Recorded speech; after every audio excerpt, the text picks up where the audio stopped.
கர்த்தராகிய இயேசு கிறிஸ்து நாமத்திலே உங்கள் அனைவருக்கும் வாழ்த்துக்கள்.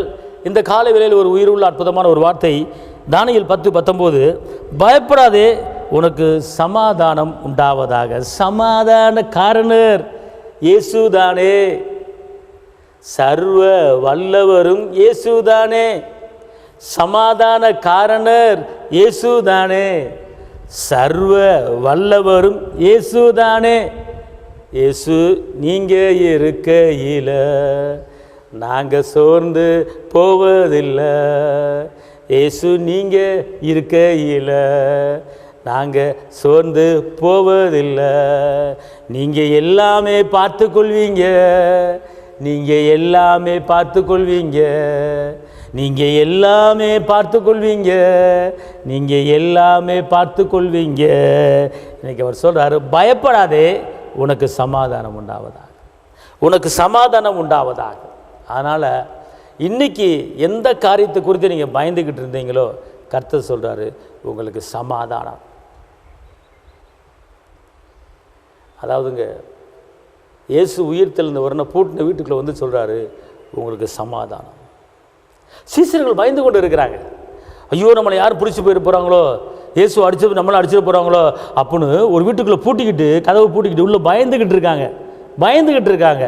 அங்கே வந்து நிற்கிறார் ஏசப்பா, பயப்படாதீங்க, உங்களுக்கு சமாதானம் என்று சொன்னார். அதே போல் இன்றைக்கி உங்கள் வீட்டுக்குள்ளே பலவித காரியத்தை குறித்து பயந்துக்கிட்டு இருக்கீங்களா? இன்றைக்கி உங்கள் வீட்டை பூட்டிக்கிட்டு பலவித நேரத்தை கொண்டு பயந்துக்கிட்டு இருக்கீங்களா? இன்றைக்கி உங்கள் வீட்டை பூட்டிக்கிட்டு ஒருவேளை கடனை குறித்து பயந்துக்கிட்டு இருக்கீங்களா? உங்கள் வீட்டை பூட்டிக்கிட்டு ஒருவேளை எதிராளிக்கு பயந்துக்கிட்டு இருக்கீங்களா? இன்றைக்கி ஏசப்போ உங்கள் வீட்டுக்குள்ளே வந்து நின்று சொல்கிறாரு, மகனே மகளே பயப்படாதே, உங்களுக்கு சமாதானம். அன்றைக்கி சீசர்களுக்கு சொன்ன வார்த்தை இந்த கால வேளையில் ஏசப்பா உங்களுக்கு சொல்கிறார். அவர் பூட்டின வீட்டுக்குள்ளே வந்து நின்று சொன்னார்.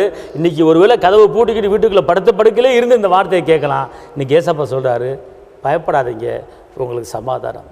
பயப்படாதீங்க, உங்களுக்கு நிம்மதி. பயப்படாதீங்க, உங்களுக்கு வெற்றி.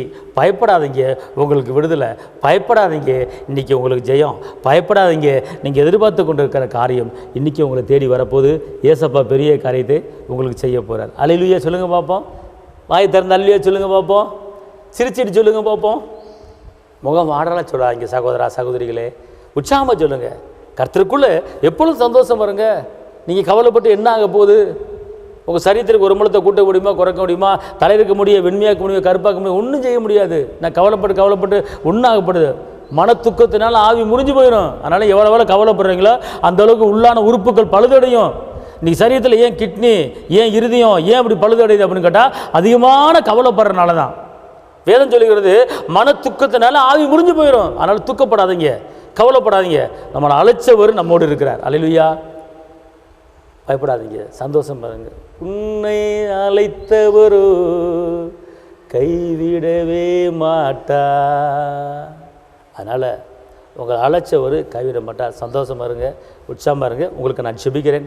தகப்பனே இயேசுப்பா, நன்றியோடு துதிக்கிறேன், ஸ்தோத்திரிக்கிறேன். இந்த வேலையில் இந்த வார்த்தையை கேட்டு கொண்டு இருக்கிற ஒவ்வொரு தேவ பிள்ளைகள் மேலேயும் உங்களுடைய கிருபை கடந்து வரட்டும், உங்களுடைய பலன் கடந்து வரட்டும், உங்களுடைய வல்லமை கடந்து வரட்டும், உங்களுடைய அற்புதம் கடந்து வரட்டும், அதிசயம் கடந்து வரட்டும், கிருபை கடந்து வரட்டும். ஆண்டவரே, குடும்பத்தில் ஒவ்வொரு குடும்பத்திலும் தேவ கிருபை தேவசாமனை கடந்து வரட்டும். இந்த நாளை ஆசீர்வதிங்க. இயேசுவின் நாமத்தில் பிதாவே, ஆமென். கர்த்தர் உங்களை ஆசீர்வதிப்பார். தேவனுக்கு மகிமை. ஹல்லேலூயா.